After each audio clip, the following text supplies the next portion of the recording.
And all of you. Myself Anjal Ragi from BSc third year. मैं बताऊंगी आज anxiety मतलब होती है घबराहट। एंजाइटी एक ऐसी सिचुएशन होती है, फीलिंग्स है, ऐसी कंडीशन होती है जिसमें जो पर्सन होता है वो डिस्कम्फर्ट फील करता है।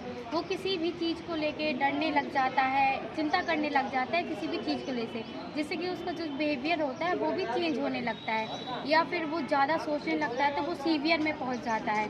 वैसे चिंता करना तो एक नॉर्मली जो ह्यूमन बीइंग का वो नेचर होता है, लेकिन अगर वो ज़्यादा सोचने लगता है, किसी भी चीज़ को लेकर थिंकिंग करता है, तो उससे उसको एंजाइटी हो जाती है।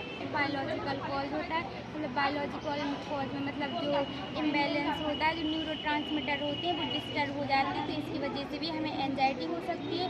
और दूसरा है मतलब इन्वायरमेंटल फैक्टर, अगर किसी के साथ मतलब कोई एब्यूज़ वगैरह हुआ है, मतलब जॉबलेस है, तो उसकी वजह से भी मतलब उसको एंजाइटी हो सकती है। फिर जेनेटिक फैक्टर, अगर किसी को फैमिली में है तो भी उसको हो सकता है, या फिर किसी को पर्सनालिटी मतलब कोई फैक्टर है, मतलब उसका लो सेल्फ कॉन्फिडेंस है, मतलब वो सोसाइटी को फेस नहीं कर सकता है, तो उसकी वजह से भी उसको एंजाइटी हो सकती है। एंजाइटी यानी घबराहट। अब इसके सिम्टम्स क्या होते हैं?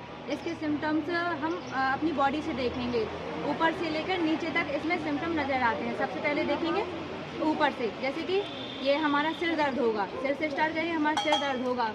और फिर जैसे माउथ है, मुंह सूखा सूखा सा लगेगा।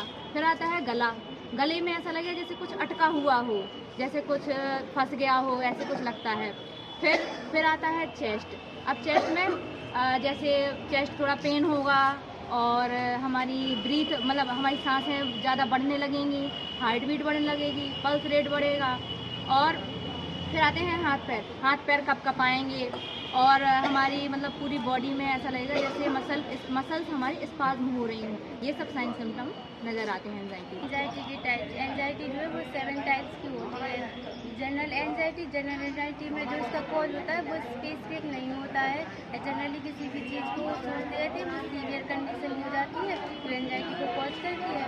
सेकेंड टाइप होता है फोबिक एंजाइटी, जिसमें हम किसी चीज़ को देख के डरते हैं तो वो फोबिक एंजाइटी हो जाती है। और उसका थर्ड टाइप होता है कंपल्सिव, जिसमें कि पेशेंट सोचता है कि हम हाइजीन मेंटेन रखें, यदि वो किसी चीज़ को छूता है तो उसे ऐसा लगता है कि मैं इन्फेक्टेड हो जाऊंगा, मुझे कोई भी डिसीज हो जाएगी, उसी को सोचते सोचते एंजाइटी कॉज होती है। एंजाइटी का मैनेजमेंट, तो नर्सिंग मैनेजमेंट में जैसे सबसे पहले करें डायग्नोस्टिक इवेल्युएशन। उसमें हम हिस्ट्री कलेक्शन देखेंगे कि पेशेंट के किसी फैमिली में तो कुछ नहीं था, या फिर उसकी जो मम्मी पापा को या कोई मतलब दादा दादी को, तो ये देखेंगे।